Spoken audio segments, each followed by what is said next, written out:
Chapter 2. I burst out of the gym doors and gulp in the cold November air. It burns my throat. My breath clouds up before me and I shiver. Not from the cold, but from the fear of the lingering nightmare memories. Soon? What does that mean? I drop to my knees and desperately search my backpack for a piece of paper. After the accident, my doctor suggested I keep a journal, writing down my thoughts, how the confusing and troubling nightmares made me feel, helping me process them. I haven't written anything down in a long time. There isn't much to write since I don't remember anything when I wake up. Well, until now. The gym door flies open and Doc appears. He spots me and hurries in my direction. Hey, why didn't you wait for me? I quickly zip up my backpack and jump to my feet. I run a hand over the tight curls of my fade mohawk. It's a little longer than I typically wear it, but I like it. Sometimes people notice it more than my scar. Sorry, Doc.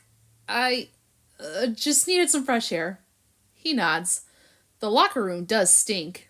My nose scrunches. So do we. Doc sniffs his armpits and grimaces.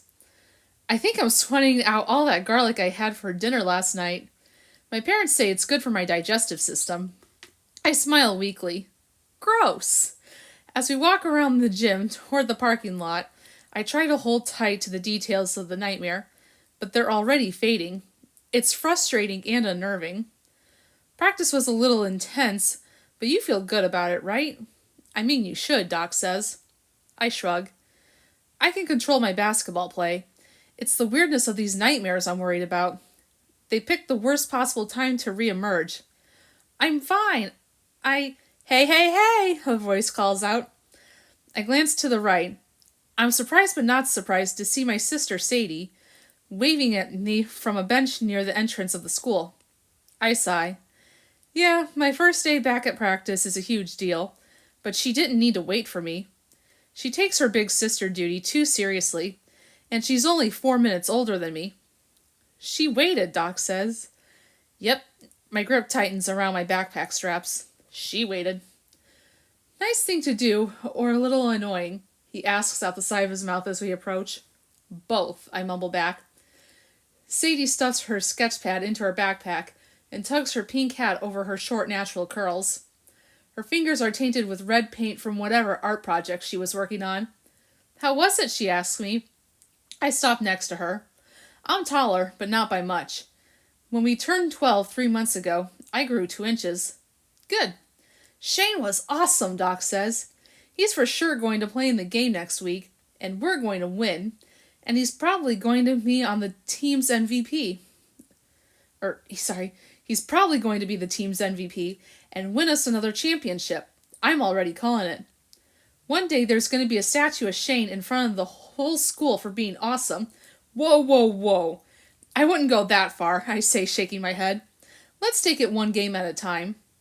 We both know I was nowhere near awesome, but Doc is a great hype man and an even better best friend.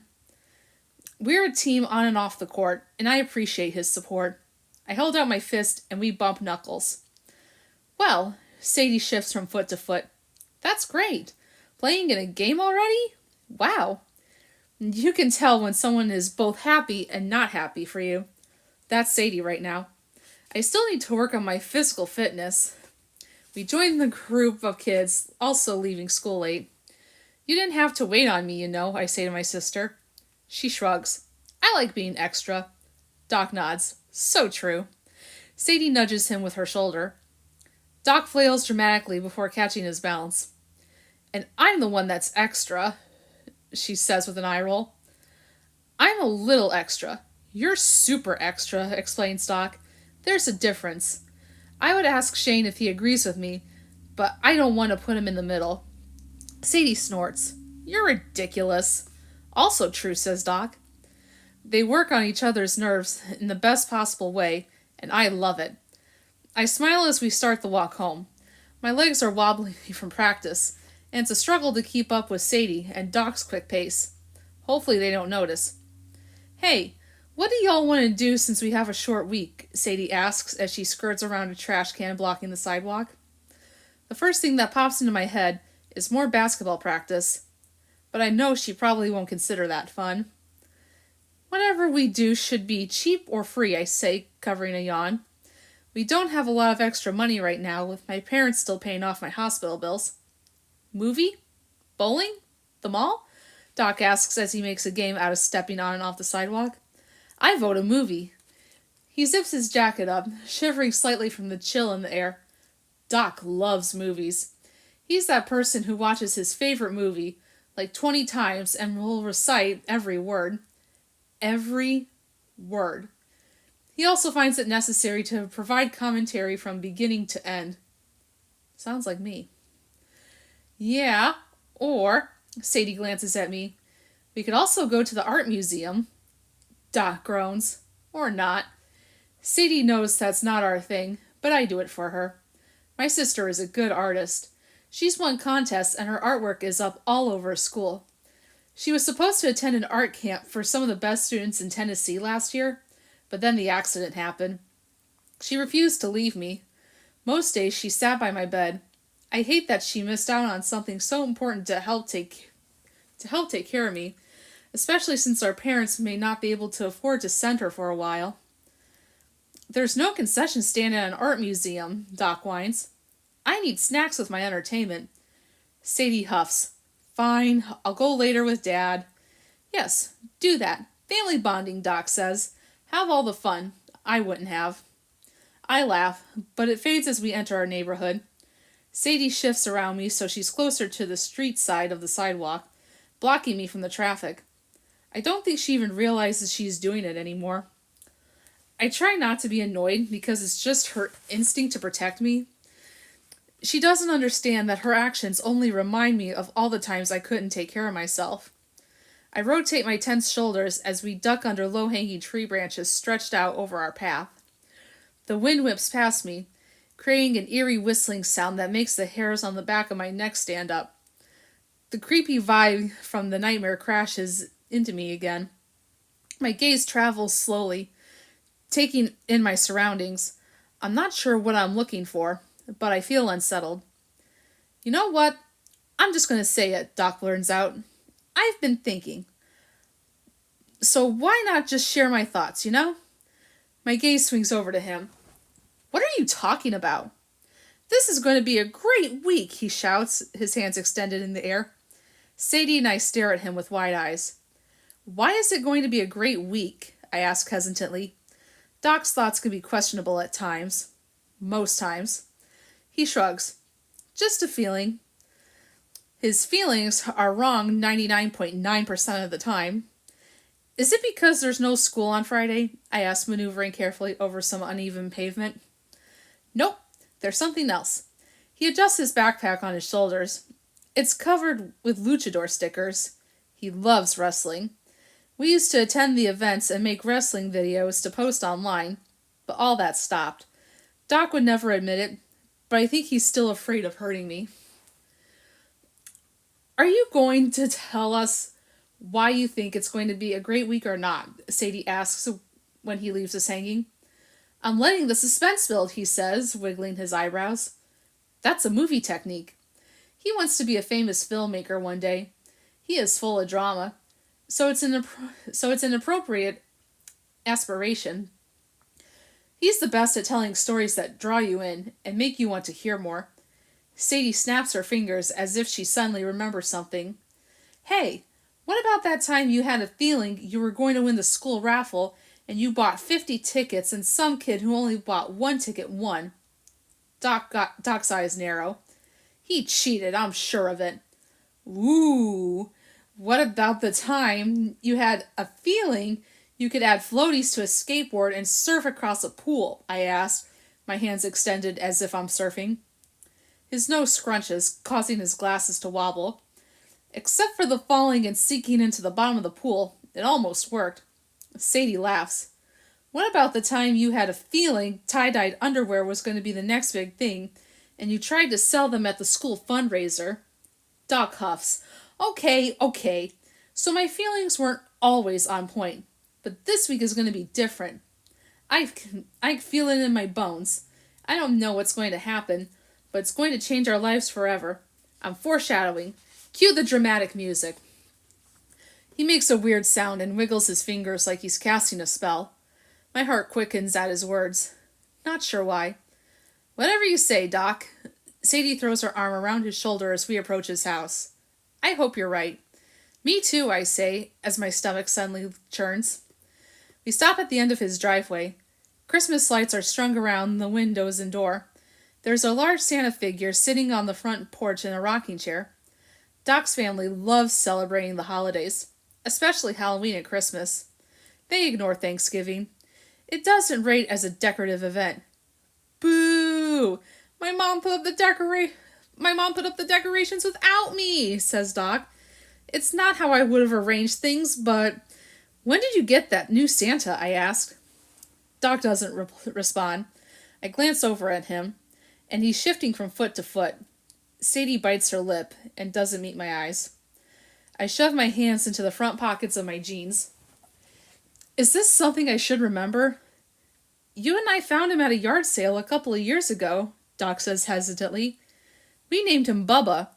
I grimaced. No way I agreed to that name. Doc raises his arms as to flex his non-existent muscles. We arm wrestled to decide. I won. I eyed him. You're making that up. Maybe, he says with a shrug. Maybe not. With a smile, I shake my head. Sadie and Doc look relieved. There are holes in my memory. It's gotten better, but it may never be the same. It used to stress me out, but that only made everything worse. Now I'm cool with it. Well, most of the time. It comes in handy when my parents try to remind me of some trouble I caused back in the day, and I can honestly say I have no idea what they're talking about. With a loud bark, Doc's golden retriever Bella races around his house with a big dopey grin on her face. I kneel and extend my hand. She stops abruptly before reaching the sidewalk. Her ears flatten back to her head. Hey girl, come here! I smile and wave her forward.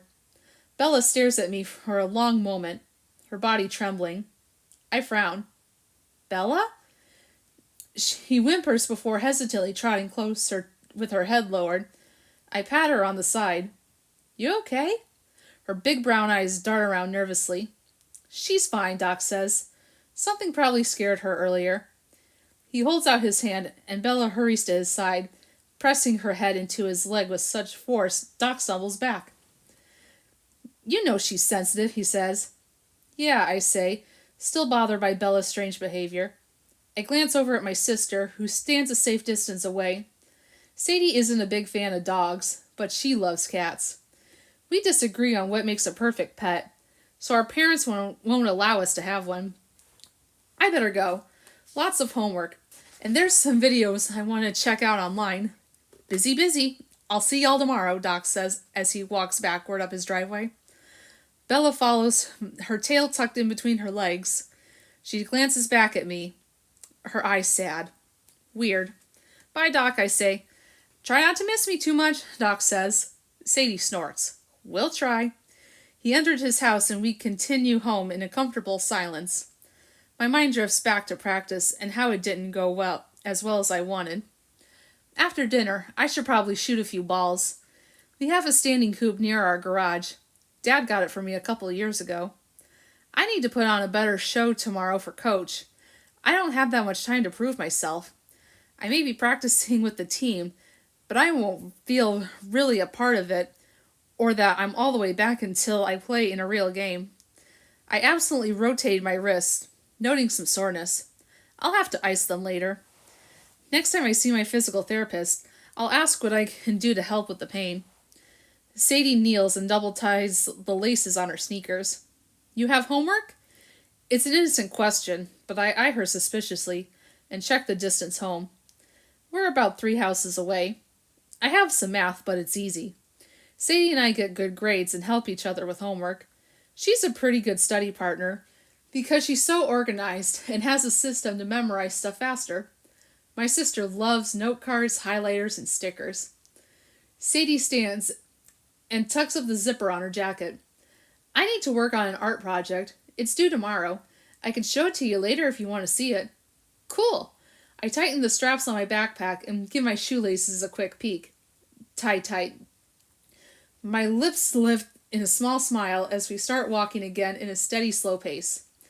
There's about 2 feet between us. The air is tense as we wait to see who will make the first move. I love this. Sadie and I are competitive, but not with each other because we're into different things, and we want each other to succeed. But who doesn't love a good foot race every once in a while? There's a strategy. You either start fast and hope your opponent doesn't overtake you, or you let the other person make the first move and know you'll have to chase them down. Considering the workout my legs got at practice, I'm not sure what my best move is. Sadie must sense my uncertainty because she grabs me in a headlock and ruffles my hair before pushing me. I stumble back. First one home gets dibs on the television tonight. She takes off laughing hysterically. Cheater! I regain my balance and sprint after her. After about 20 steps, I know there's no way I'm going to catch her now, but I dig deep for a little extra speed. I can't lose by too much. It would be embarrassing. A stinging cold wind hits my face. I pant out loud breaths as I pump my arms and unsteady legs. Her laughter seems to echo around us, and the sound warms my chest.